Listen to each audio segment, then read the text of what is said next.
نحمده ونصلي على رسوله الكريم اما بعد فاعوذ بالله من الشيطان الرجيم بسم الله الرحمن الرحيم يا ايها النبي اتق الله ولا تطع الكافرين والمنافقين ان الله كان عليما حكيما صدق اللہ العظیم۔ میرے معزز سامعین، سورہ احزاب مدنی سورہ ہے۔ اس صورت میں اللہ رب العزت نے غزوہ احزاب، جس کو غزوہ خندق کہا جاتا ہے، اس کا تذکرہ فرمایا ہے، اور اس کے ساتھ ہی غزوہ بنو قریظہ کا بھی تذکرہ فرمایا ہے۔ اس کا نام بھی احزاب اسی لیے ہے کہ مسلمانوں کے خلاف بہت سارے قبائل، بہت ساری جماعتیں، بہت سارے مشرکین متحد ہو کر، اور یہود بھی ان کے ساتھ مل کر مسلمانوں پر برس پڑے تھے۔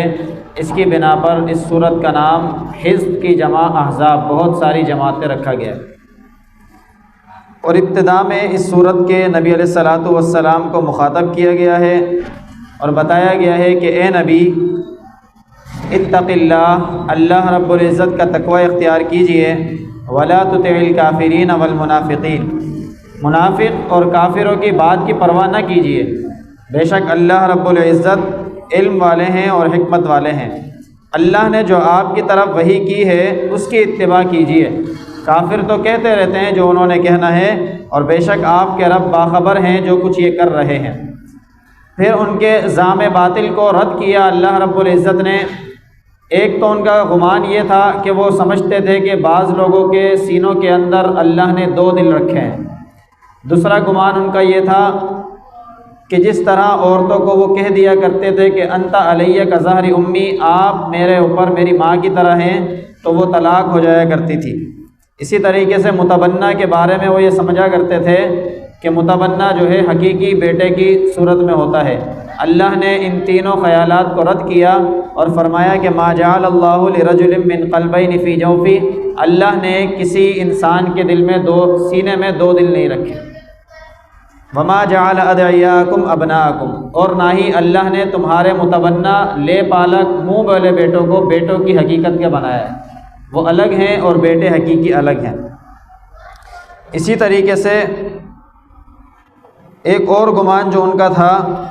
اس کے متعلق بھی اللہ رب العزت نے تردید کی ہے اور کہا ہے کہ ان کو لے پالکوں کو حقیقی بات یہی ہے کہ ان کے اپنے والدین کے نام سے پکارا جائے۔ اور جو یہ لوگ گمان رکھتے ہیں کہ اگر اپنی اہلیہ کو یہ الفاظ کہہ دیے تو مطلقہ ہو جائے گی، دور ہو جائے گی، طلاق ہو جائے گی، جدائیگی ہو جائے گی، اللہ فرماتے ہیں ایسا نہیں ہے، بلکہ یہ ایک قسم ہے، اور اس کے بدلے میں تم کفارہ دے دیا کرو تو طلاق نہیں ہوگی، تمہارا رجوع برقرار رہے گا۔ پھر اس کے بعد جو ہے اللہ رب العزت نے ایک حقیقی قول بتایا کہ نبی علیہ الصلاۃ والسلام ایک کسی فرد کے والد نہیں ہیں، بلکہ پوری مسلمانوں کی جماعت کے اللہ کے نبی والد ہیں، اور اسی طرح جو ان کی اہلیہ ہیں وہ تمام ایمان والوں کی مائیں ہیں، اور یہ مسلمان یہ سارے آپس میں جو ہے یہ قریبی رشتہ دار ہیں، بھائی بھائی۔ پھر اس کے بعد اللہ رب العزت نے اس صورت کے اندر غزوہ احزاب کا تذکرہ فرمایا۔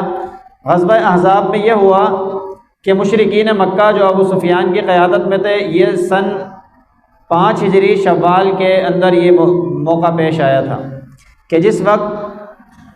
مسلمانوں کی تعداد 3000 تھی، لیکن کفار جو تھے بہت زیادہ تھے، کہ جنہوں نے مسلمانوں کو چاروں طرف سے گھیر لیا تھا، احاطہ کر لیا تھا، اور اپنے ساتھ ساتھ انہوں نے مسلمانوں کے حلیف بنو قریظہ کو بھی اپنے ساتھ ملا لیا تھا۔ حلیف کا مطلب یہ ہے کہ مسلمانوں کے ساتھ ان یہود کا معاہدہ تھا بنو قریظہ کا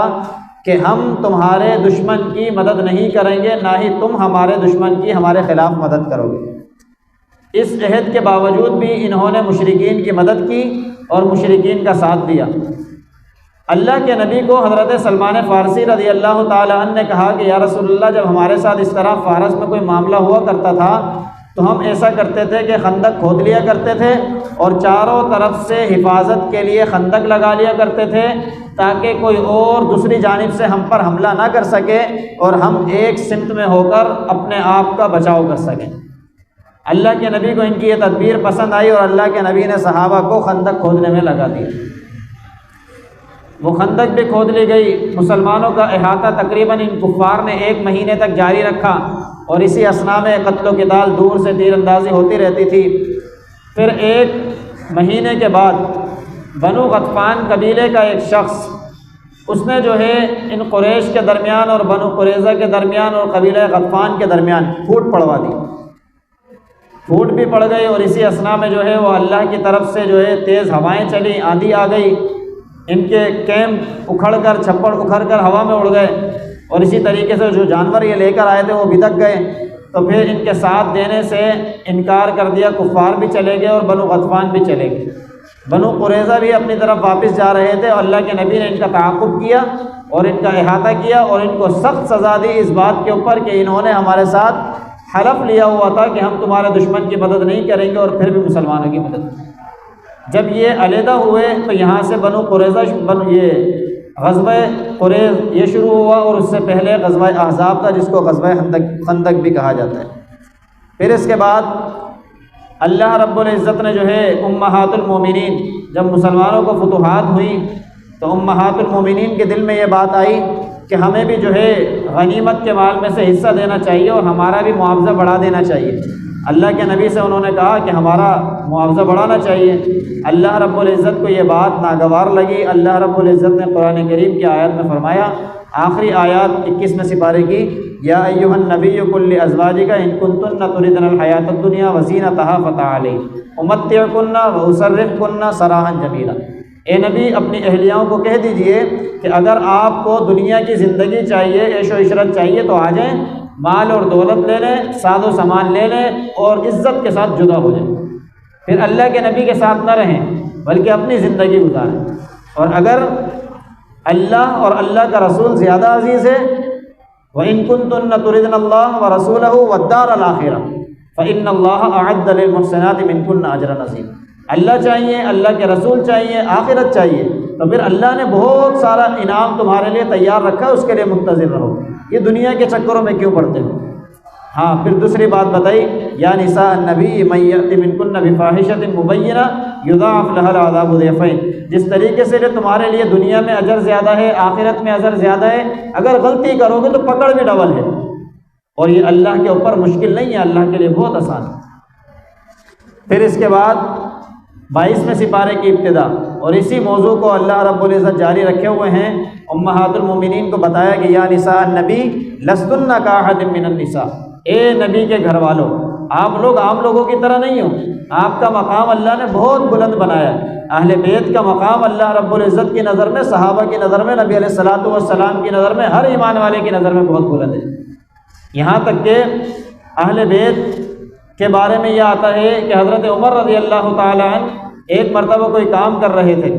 اور کام کے دوران جو ہے حضرت عبداللہ بن عمر رضی اللہ تعالیٰ عنہ کے پاس آئے اور کہا کہ ابا جان کچھ بات کرنی ہے۔ انہوں نے کہا جاؤ، ابھی میں کام کر رہا ہوں۔ اسی اثناء میں حضرت حسن رضی اللہ تعالیٰ عنہ بھی آ رہے تھے، وہ دیکھ کر واپس جانے لگے کہ جب عبداللہ کو واپس بھیج دیا تو مجھے بھی واپس بھیج دیں گے، کام میں لگے ہوئے ہیں۔ حضرت عمر فاروق رضی اللہ تعالیٰ عنہ نے دور سے دیکھ کر پکارا، حسن کہاں جا رہے ہو؟ کہا کچھ کام تھا، آپ نے عبداللہ کو واپس بھیج دیا تھا تو میں نے کہا کہ مجھے بھی واپس بھیج دیں گے، لہٰذا میں بھی جا رہا تھا۔ کہا عبداللہ کا وہ مقام نہیں ہے جو آپ کا مقام ہے، عبداللہ کے وہ نانا نہیں ہے جو آپ کے نانا ہیں، عبداللہ کے وہ والد نہیں ہے جو آپ کے والد ہیں، عبداللہ کی وہ والدہ نہیں ہے جو آپ کی والدہ ہے۔ یہ اہل بیت کا مقام اللہ کے نبی اور اصحاب کے دل میں موجود تھا۔ اسی طریقے سے ایک موقع پر عبداللہ بن عمر رضی اللہ تعالیٰ عنہ نے کہا، نبی علیہ الصلوۃ والسلام نے غزوہ 2 ہجری کے اندر غزوہ بدر ہوا تھا، جہاں بدر والوں کے نام لکھوائے وہاں حسن حسین کا بھی نام لکھوائے، اور کہا کہ الحسن والحسین سیدا شباب اہل الجنہ، حسن اور حسین جنتی نوجوانوں کے سردار۔ اتنا بڑا مقام اللہ رب العزت نے ان کو دیا۔ حضرت عبداللہ بن عمر نے بھی کہا کہ ابا جان میرا بھی نام ان میں ہونا چاہیے، میرا بھی وظیفہ زیادہ ہونا چاہیے، میں بھی تو انہی کے ساتھ ہوتا ہوں۔ انہوں نے کہا کہ پہلے اپنا نانا محمد جیسا لے کر آ، پہلے اپنا ابا علی جیسا لے کر آ، پہلے اپنی والدہ فاطمۃ الزہرا رضی اللہ تعالیٰ عنہا جیسی لا، پھر یہ سوال کر۔ یہ وہ مقام ہے کہ جو نبی علیہ الصلوۃ والسلام اور صحابہ کے دلوں میں اہل بیت کی عزت اور تکریم موجود تھی، اس میں کوئی انکار نہیں ہے۔ اور جو لوگ اس میں رخنہ ڈالنے کی کوشش کرتے ہیں کہ صحابہ کے اندر آپس میں تضادہ محبتیں نہیں تھی، وہ لوگ صحابہ کے رشتوں سے ناآشنا ہیں، ان کو صحابہ کے تعلق کا پتہ نہیں ہے کہ جو صحابہ کے درمیان عزت اور تکریم کا اللہ رب العزت نے ان کو سمجھ دی ہوئی تھی، اس کی بنا پر وہ اپنے مراتب کو نیچے رکھا کرتے تھے، اور اہل بیت اور بدر کے صحابہ اور جن کو اللہ نے عزت دی تھی ان کے مقاموں کو بلند رکھا کرتے تھے۔ اسی وجہ سے یہاں پر فرمایا گیا کہ آپ عام عورتوں کی طرح نہیں ہیں، آپ کا مقام بھی بلند ہے، آپ اگر غلطی کریں گی تو آپ کی سزا بھی بہت زیادہ ہے۔ اور پھر فرمایا کہ وَاذْكُرْنَ مَا يُتْلَىٰ فِي بُيُوتِكُنَّ مِنْ آيَاتِ اللَّهِ، کہ اللہ کی آیتوں کو تلاوت کیا کرو، نماز قائم کیا کرو، زکوٰۃ دیا کرو، اور ایسے جہالت کے زمانے کی طرح باہر نہیں نکلا کرو، بلکہ اپنے آپ کو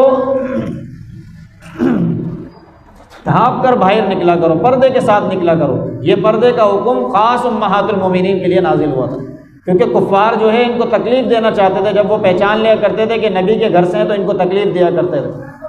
اللہ رب العزت نے اہل بیت کے لیے خصوصی پردے کا حکم نازل فرمایا۔ پھر مسلمانوں کو ان کامیاب مسلمانوں کی صفات بتائیں کہ جو اگر یہ صفات اپنا لیتے ہیں تو وہ کامیاب ہوتے ہیں۔ سب سے پہلے ان المسلمین والمسلمات، اللہ کے آگے سر تسلیم خم کرنے والے مرد اور عورت یہ کامیاب ہیں۔ والمؤمنین والمؤمنات، اللہ اور اللہ کے نبی کی باتوں پر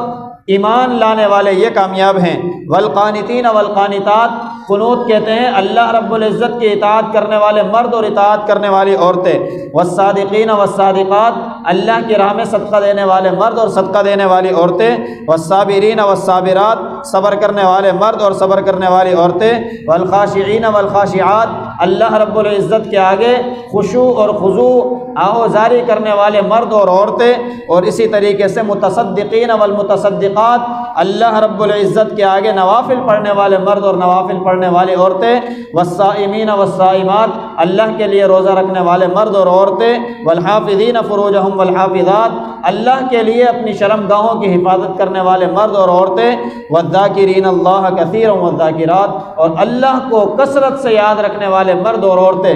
اللہ رب العزت نے ان کے لیے مغفرت کا، اجر کا اور بڑے اجر کا اعلان فرما رکھا ہے۔ جن لوگوں میں یہ صفات ہیں، ایسا ہو نہیں سکتا کہ اللہ رب العزت ان کو جہنم میں ڈال دے۔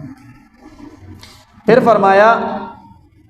وَمَا كَانَ لِمُؤْمِنٍ وَلَا مُؤْمِنَةٍ إِذَا قَضَى اللَّهُ وَرَسُولُهُ أَمْرًا أَن يَكُونَ لَهُمُ الْخِيَرَةُ مِنْ أَمْرِهِمْ، اللہ اور اللہ کے رسول جس بات میں کوئی فیصلہ فرما دیں تو ایمان والے مرد اور ایمان والی عورت کے لیے مناسب نہیں ہے کہ اس کے اندر کوئی گنجائش ڈھونڈتے پھرے۔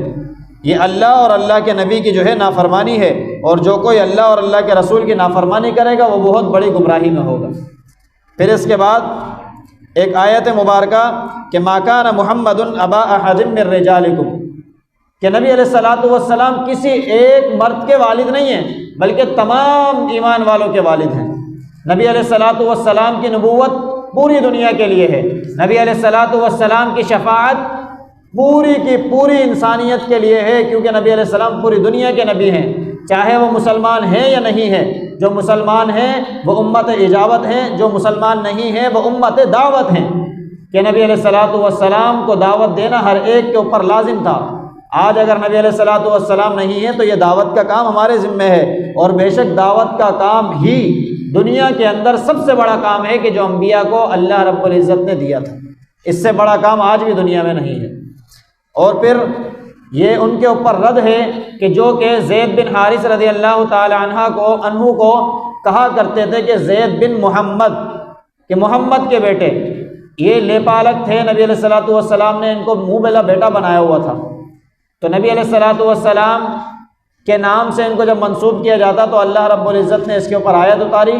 کہ لیپالک منہ بولے بیٹے متبنہ جو ہے یہ حقیقی بیٹوں کی طرح نہیں ہوتے، ان کو ان کے والد کے نام سے پکارا کرو۔ اور پھر اللہ رب العزت نے یہاں پر نبی علیہ الصلوۃ والسلام سے ایک اور معاملہ کروایا، اور وہ سارے کے سارے ان کفار کے اوپر رد ہے جو کہتے ہیں کہ نبی علیہ الصلوۃ والسلام نے شہوات اور خواہشات نفسانیہ کی بنا پر نکاح کیے تھے۔ وہ یہ کہ متبنہ اور لیپالک کے بیٹوں کی بیواؤں سے نکاح کرنا پہلے کی شریعت میں وہ لوگ اپنی طرف سے حرام کرتے تھے، اللہ رب العزت نے یہاں زید بن حارث رضی اللہ تعالی عنہ نے جب اپنی بیوی کو طلاق دی، نباہ نہ ہو سکا، تو اس کے بعد اللہ نے حکم دیا کہ زینب بنت جحش سے آپ نکاح کریں۔ پھر نبی علیہ الصلوۃ والسلام نے نکاح کیا اور نکاح کر کے اپنے حرم میں لیا، اور اس کفار کے اوپر یہ رد ہوا کہ دیکھو اللہ کے نبی نے اگر شہوات کو پورا کرنا ہوتا تو اللہ کے نبی نے اپنی پوری زندگی جو جوانی کا عروج تھا، جہاں طاقت اور سب کچھ تھا، اللہ کے نبی نے 25 سال کی عمر سے لے کے 50 سال کی عمر تک ایک عورت کے ساتھ بتا دی، حضرت خدیجہ الکبریٰ رضی اللہ تعالیٰ، اور باقی نکاح جو ہے وہ اس کے بعد کیے، اور اس میں بھی ایک نکاح جو تھا وہ باقیرہ سے تھا، کم عمر سے تھا، جو حضرت عائشہ صدیقہ طیبہ طاہرہ رضی اللہ تعالیٰ عنہ سے کیے۔ اس کے علاوہ سارے نکاح جو تھے وہ نبی علیہ الصلوۃ والسلام نے بیواؤں سے کیے تھے۔ یہ امت کو تعلیم ہے، نبی علیہ الصلوۃ والسلام نے کوئی خواہشات نفسانیہ کی پیروی نہیں کی، نہ ہی عورتوں کے چکر میں پڑھ کر عورتوں سے نکاح کیے ہیں۔ جو لوگ رد کیا کرتے تھے، نبی علیہ الصلوۃ والسلام پر اعتراض کیا کرتے تھے، اللہ رب العزت نے ان پر رد کیا۔ اور پھر نبی علیہ الصلوۃ والسلام کے اوپر اس کے بعد پابندی تھی کہ نہ اب ان میں سے آپ کسی کو طلاق دے سکتے ہیں، نہ آپ طلاق دینے کے بعد کسی اور سے نکاح کر سکتے ہیں۔ جیسے عام طور پر 4 نکاح کی ایک وقت میں اجازت ہے، اور اگر کوئی شخص ایک چھوڑ دے، ایک انتقال کر جائے تو دوبارہ بھی کر سکتا ہے، 4 ایک وقت میں رکھ سکتا ہے۔ کسی کو طلاق دے دے تو پھر کر لے، عدد کے اعتبار سے 5 ہوں گی لیکن ایک وقت میں 4 ہوں گی۔ اللہ کے نبی کو ان کے بعد ایک کی بھی اجازت نہیں تھی عدل بدل کرنے کی۔ پھر اس کے بعد حکم نازل ہوا، جو کفار نبی علیہ الصلوۃ والسلام کے دور سے پہلے کیا کرتے تھے کہ کسی کے بھی گھر میں کیسے بھی داخل ہو جایا کرتے تھے، اللہ رب العزت نے حکم دیا کہ بغیر کسی کی اجازت کے گھر میں داخل نہ ہوا کرو۔ پھر فرمایا کہ جب تمہیں کوئی دعوت دے تو دعوت کے وقت اس کے برتنوں کی طرف نہ دیکھا کرو کہ کب کھانا آ رہا ہے، اور کھانے کے بعد اتنا بھی نہ بیٹھا کرو، باتوں میں نہ لگا کرو کہ صاحب خانہ کو تکلیف ہونے لگے۔ یہ اس وقت ہوا کہ جب نبی علیہ الصلوۃ والسلام نے صحابہ کو دعوت دی، اس میں حضرت عمر فاروق رضی اللہ تعالیٰ عنہ بھی موجود تھے، اور نبی علیہ الصلوۃ والسلام کے گھر میں کھانا پک رہا ہے، ہنڈیا کو دیکھ رہے ہیں، سارے کھانا کھا لیا، اس کے بعد گپے لگا رہے ہیں۔ تو حضرت عمر فاروق رضی اللہ تعالیٰ عنہ کو یہ بات ناگوار گزری کہ ہم سب بیٹھے ہیں اور امہات المومنین گھر میں جا رہی ہیں، آ رہی ہیں، نبی علیہ الصلوۃ والسلام جانا چاہتے ہیں اور لوگ اٹھ نہیں رہے۔ اللہ رب العزت نے حضرت عمر فاروق رضی اللہ تعالیٰ عنہ کے سوچ کے مطابق یہ قرآن کریم کی آیات اتاری اور بتایا کہ دیکھو کہ اپنے کھانے کے دعوت کے بعد اپنے گھروں کو منتشر ہو جایا کرو، یہ تمہارے لیے زیادہ بہتر ہے، اور جب کسی سے سوال کرو تو پردے میں رہ کر سوال کیا کرو، پردے کے علاوہ سوال نہ کیا کرو، البتہ جو سسرالی رشتے اور حرم والے رشتے ہیں ان میں تمہیں اجازت ہے۔ پھر اس کے بعد جو ہے اللہ کے نبی کے لیے ایک آیت نازل ہوئی کہ ان اللہ و ملائکتہ یصلون علی النبی یا ایھا الذین آمنوا صلوا علیہ وسلموا تسلیما، اے ایمان والو، اللہ اور ملائک اللہ کے نبی پر درود اور سلام بھیجتے ہیں، تمہیں بھی چاہیے کہ اللہ کے نبی پر درود اور سلام بھیجا کرو۔ ایک موقع پر نبی علیہ الصلوۃ والسلام کو حضرت عبداللہ بن عباس فرماتے ہیں کہ ہم نے دیکھا کہ مسرت اور خوشی کے ساتھ آ رہے تھے۔ ہم نے پوچھا یا رسول اللہ آج کیا معاملہ ہوا ہے، آج آپ کے چہرے پر غیر معمولی خوشی کے آثار ہیں؟ تو نبی علیہ الصلوۃ والسلام نے کہا کہ ابھی فرشتہ آیا تھا، اس نے مجھے کہا کہ اللہ رب العزت نے کہا ہے کہ جو کوئی تمہاری امت میں سے آپ پر اے نبی درود بھیجے گا تو اللہ اس کے اوپر 100 مرتبہ رحمت نازل فرمائے، اور جو کوئی آپ کے اوپر ایک دفعہ سلام بھیجے گا اللہ رب العزت اس کے اوپر 10 مرتبہ سلامتی نازل فرمائیں گے۔ تو مجھ سے پوچھا گیا کہ آپ اس پر راضی ہیں؟ تو میں نے جواب میں کہا ہاں میں اس پر راضی ہوں کہ میری امت کو اتنا اجر ملے گا، تو اس وجہ سے میرے چہرے پر خوشی کے آثار نمایاں ہیں۔ پھر اس کے بعد پردے کا عمومی حکم نازل ہوا، یا ایھا النبی قل لازواجک و بناتک و نساء المؤمنین یدنین علیہن من جلابیبہن، اے ایمان والو اپنے گھر والوں کو، اے نبی اپنے گھر والوں کو، ایمان والو اپنے گھر والوں کو، اپنی بیٹیوں کو یہ بات بتا دو کہ جب گھروں سے باہر نکلا کریں تو پردہ ذرا لٹکا دیا کریں۔ یدنین علیہن من جلابیبہن ذالک ادنیٰ ان یعرفن فلا یؤذین، کہ کفار جو دیکھنا چاہتے ہیں اور دیکھ کر تکلیف دینا چاہتے ہیں کہ یہ مسلمانوں کے گھروں سے آ رہی ہیں، جب تم پردہ کر لو گے تو پہچان میں نہیں آؤ گے اور اذیت سے بچ جاؤ گے۔ پھر اس کے بعد جو ہے اللہ رب العزت نے کفار کا تذکرہ فرمایا کہ اللہ نے کفار کے لیے جہنم تیار کی ہے، یوم تقلب وجوہہم فی النار یقولون یا لیتنا اطعنا اللہ واطعنا الرسول، کہ جب ان کو جہنم میں تپایا جائے گا تو کہیں گے کاش کہ ہم اللہ کی اور اللہ کے نبی کی اطاعت کرتے۔ ربنا انا اطعنا سادتنا وکبراءنا فاضلونا السبیل، اے اللہ ہمارے یہ سردار ہیں، انہوں نے ہمیں گمراہ کیا تھا، ان کو پکڑا۔ پھر اللہ رب العزت موسیٰ علیہ السلام کا تذکرہ فرماتے ہیں کہ جس طرح موسیٰ علیہ السلام کو ان کی قوم نے تکلیف اور اذیتیں دی تھی، لا تکونوا کالذین آذوا موسیٰ فبرأہ اللہ مما قالوا، اے نبی کے چاہنے والوں آپ موسیٰ کی قوم کی طرح نہ ہونا۔ اللہ نے موسیٰ علیہ السلام کو ان ساری چیزوں سے بری کر دیا جو وہ کرتے تھے۔ اسی طرح ایمان والوں سچی سچی بات کہا کرو، سیدھی بات کہہ دیا کرو۔ اور اسی طرح ایمان والوں انا عرضنا الامانۃ علی السماوات، یہ قرآن کا شریعت کا بوجھ جو تم نے اٹھایا ہے، یہ پہاڑوں نے اٹھانے سے انکار کیا، زمین نے اٹھانے سے انکار کیا، اللہ نے تم میں وہ طاقت رکھی کہ تم نے اس بوجھ کو اٹھایا، لیکن اب اس بوجھ کو اٹھانے کے بعد ناشکری نہ کرو۔ انہ کان ظلوما جہولا، بے شک انسان بڑا ناشکر ہے کہ اتنا بڑا بوجھ لے لیا ہے، اب اس کی قدر نہیں کرتا۔ اسی لیے اللہ فرماتے ہیں اگر اس طرح کیا، اس کی قدر نہیں کی، تو اللہ رب العزت نے عذاب تیار کر رکھا ہے منافقین کے لیے، مشرکین کے لیے، اور وہ لوگ کہ جو گمان کرتے ہیں برائیوں کو، بے شک اللہ رب العزت بخشنے والے ہیں۔ اس کے بعد سورہ سبا ہے، اور سورہ سبا کے اندر اللہ رب العزت نے سب سے پہلے اپنی حمد اور ثنا بیان کی ہے، اپنی حقانیت بیان کی ہے، اور اس کے بعد اللہ رب العزت نے قدرت کے دلائل قائم کیے، ایمان والوں کے اجر کو بتایا، ایمان والوں کی سعی اور کوشش کے بدلے میں جو ان کو ملنے والا ہے وہ بتایا، اور پھر اللہ رب العزت بتاتے ہیں کہ جو علم والوں کو اللہ رب العزت نے دیا ہے اللہ کی تعلیمات میں سے اور حق کے ساتھ، وہی ہدایت کا راستہ ہے، وہی سیدھا راستہ ہے۔ اور اسی طرح اللہ کے اوپر جو لوگ جھوٹ باندھتے ہیں، ام بہ جنہ، کیا ان لوگوں کو جنون ہے، کیا وہ بے وقوف ہیں، یا ان کو عقل اور سمجھ نہیں ہے، وہ فالتو کی باتیں کرتے ہیں۔ اللہ رب العزت نے پھر اس کے بعد ان اہل شکر کا تذکرہ کیا کہ جو اللہ کی نعمتوں کے بعد اللہ کے شکر گزار بنے، اور ایک ایسی قوم کا ذکر کیا کہ جو اللہ کی نعمتیں پا جانے کے بعد غافل ہو گئے، اللہ کو بھول گئے، اللہ رب العزت نے ان کی نعمتوں کو انہی پر الٹ دیا۔ پہلا واقعہ حضرت سلیمان اور داؤد علیہ السلام کا، کہ حضرت داؤد علیہ السلام کو اللہ رب العزت نے ایسی لحن عطا فرمائی تھی کہ پہاڑ اور پرندے ان کے ساتھ جھوم جھوم کر زبور کی تلاوت کیا کرتے تھے۔ اور اس کے بعد ایک اور چیز اللہ رب العزت نے ان کو دی کہ لوہے کو ان کے ہاتھ میں موم بنا دیا، جیسے چاہتے اس سے ڈھالے بناتے۔ اس وقت کا سب سے بڑا لوہے کی زرہ بنانے کا کارخانہ حضرت داؤد علیہ السلام کا۔ پھر اس کے بعد حضرت سلیمان علیہ السلام کو اللہ رب العزت نے ایسی ہوائیں دی کہ جو ان کو آج کی طرح جیسے جہاز سفر کرتے ہیں، ان کی قالین اور تخت سفر کیا کرتے تھے، اور 2 مہینوں کی مسافت چند لمحوں میں طے کر لیا کرتے تھے، اور کئی بندوں کے بیٹھنے کی جگہ اس تخت پر ہوا کرتی تھی۔ اسی طریقے سے سلیمان علیہ السلام کے ہاتھوں میں اللہ نے تانبے کو موم کر رکھا تھا کہ جس طرح چاہتے تھے اس سے متشکل چیزیں بنا لیا کرتے تھے۔ انہوں نے اللہ کی ان نعمتوں پر تکبر نہیں کیا، اللہ کا شکر کیا، اللہ رب العزت کی عبادت سے غافل نہ ہوئے۔ یہ نہیں کہا کہ ہم نے اپنے قوت بازو پر کمایا یا یہ کرا۔ اس کے مقابلے میں قوم سبا کا ذکر کیا کہ جو اللہ نے ان کو نعمتیں دی، باغات دیے، پھل دیے، ثمر دیے، نہر دی، ان کو اللہ نے بند بنا کر ڈیم دیا کہ جہاں وہ پانی ذخیرہ کر لیا کرتے تھے اس پر خوشیاں مناتے، اور پھر جب ان کو کہا جاتا کہ اللہ کے آگے شکر گزاری کرو تو کہتے یہ تو ہم نے اپنی محنت سے کیا۔ اللہ رب العزت نے ایک ہی چنگاڑ کے اندر ان کے اس بند کو توڑ کر ساروں کو اسی نہر میں بہا دیا۔ یہ ہے اللہ رب العزت کے شکر کرنے والے اور ناشکری کرنے والے لوگوں کے درمیان فرق۔ پھر اس کے بعد سورہ فاطر کے اندر بھی اللہ رب العزت نے پہلے اپنی حقانیت کو بتایا، اپنی تعریف کو بیان کیا، اور تعریف کو بیان کر لینے کے بعد اللہ رب العزت نے یہ بھی بتایا کہ یا ایھا الناس، ایمان اے لوگو،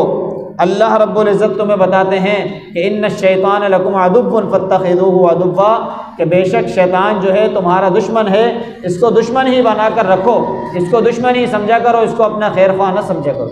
یا ایھا الناس ان وعد اللہ حق، اے لوگو اللہ کا وعدہ حق ہے، فلا تغرنکم الحیات الدنیا، یہ دنیا کی زندگی تمہیں دھوکے میں نہ ڈال دے، ولا یغرنکم باللہ الغرور، یہ تمہیں اللہ سے بالکل غافل نہ کر دے کہیں۔ شیطان دشمن ہے، اس کو دشمن سمجھو۔ الذین کفروا لہم عذاب شدید، وہ لوگ کہ جنہوں نے اللہ کا انکار کیا، اللہ کی ناشکری کی، ان کے لیے بہت سخت عذاب ہے، اور جو لوگ ایمان لائے، نیک اعمال کیے، ان کے لیے مغفرت اور بہت بڑا اللہ کے یہاں پر اجر ہے۔ پھر اس کے بعد اللہ رب العزت فرماتے ہیں کہ یہ لوگ کہتے ہیں کہ ہم مالدار ہیں، دولت والے ہیں، تو جس طرح دنیا میں دولت ہمارے پاس ہے، اللہ نے عیش و عشرت کی زندگی دی ہے، اللہ نے کرم کیا ہے، تمہارے اوپر تو نہیں کیا، آخرت میں بھی ہم پر ہی کرم ہوگا، تم پر نہیں ہوگا۔ اللہ فرماتے ہیں یہ کیسی عجیب باتیں کرتے ہیں۔ وما یستوی الاعمی والبصیر، کیا اندھا اور دیکھنے والا برابر ہو سکتا ہے؟ ولا الظل ولا الحرور، کیا یہ دھوپ اور چھاؤں برابر ہو سکتی ہے؟ کیا ٹھنڈک اور تپش برابر ہو سکتی ہے؟ کیا پانی اور آگ برابر ہو سکتی ہے؟ جب برابر نہیں ہو سکتی تو پھر یہ کیسی باتیں کرتے ہیں، عقل سے ماورا باتیں کرتے ہیں۔ ان انت الا نذیر، اے نبی آپ صرف ڈرانے والے ہیں، آپ ڈرانے والوں میں رہیے، آپ ان سے منوائیے نہیں۔ اللہ جب ان کو پکڑیں گے تو پھر ان کو پتہ پڑے گا کہ انہوں نے کیا کیا۔ الم تر ان اللہ انزل من السماء ماء، کیا انہوں نے نہیں دیکھا کہ آسمانوں سے پانی کس نے برسایا؟ اللہ نے برسایا۔ کیا انہوں نے نہیں دیکھا کہ اللہ نے آسمان سے پانی برسا کر مختلف فصلیں اگا دی، مختلف رنگوں کی اگا دی؟ غرابی بسود، کتنے عجیب معاملات اللہ نے کیے۔ یہ سب اللہ کرنے والے ہیں۔ اللہ سے ڈرنے والے وہی لوگ ہیں کہ جن کو اللہ نے علم دیا ہوتا ہے۔ انما یخشی اللہ من عبادہ العلماء، اللہ سے ڈرنے والے وہ لوگ ہیں کہ جن کو اللہ نے اپنے علم کی سمجھ دی ہوتی ہے۔ اس سے مراد یہ نہیں ہے کہ دینی عالم ہو، بلکہ اللہ نے اگر دنیاوی علم بھی دیا ہے، اس میں غور و فکر کرتا ہے، تدبر کرتا ہے، اللہ کو پہچانتا ہے، تو وہ اللہ کے نزدیک بہت زیادہ معتبر ہے۔ لیوفیہم اجورہم ویزیدہم من فضلہ، یہ سب اس لیے ہے تاکہ اللہ رب العزت پورا اجر دے دیں ان لوگوں کو کہ جو اللہ کے لیے اچھے اعمال کرتے ہیں۔ پھر اس کے بعد اللہ رب العزت نے اس صورت کے آخر میں بھی یہی بات بتائی کہ والذین کفروا لہم نار جہنم لا یقضی علیہم فیموتوا ولا یخفف عنہم من عذابہا، کہ جو لوگ اللہ کا انکار کرتے ہیں ان کے لیے جہنم کی آگ اللہ نے تیار کی ہے۔ لا یقضی علیہم، ان کا کوئی فیصلہ نہیں کیا جائے گا، فیموتوا، جب وہ مر جائیں گے، ولا یخفف عنہم من عذابہا، ان کے عذاب میں سے کوئی چیز کمی نہیں کی جائے گی۔ یہ اسی طرح بدلہ دیا جاتا ہے ناشکروں کو اللہ رب العزت کی طرف سے۔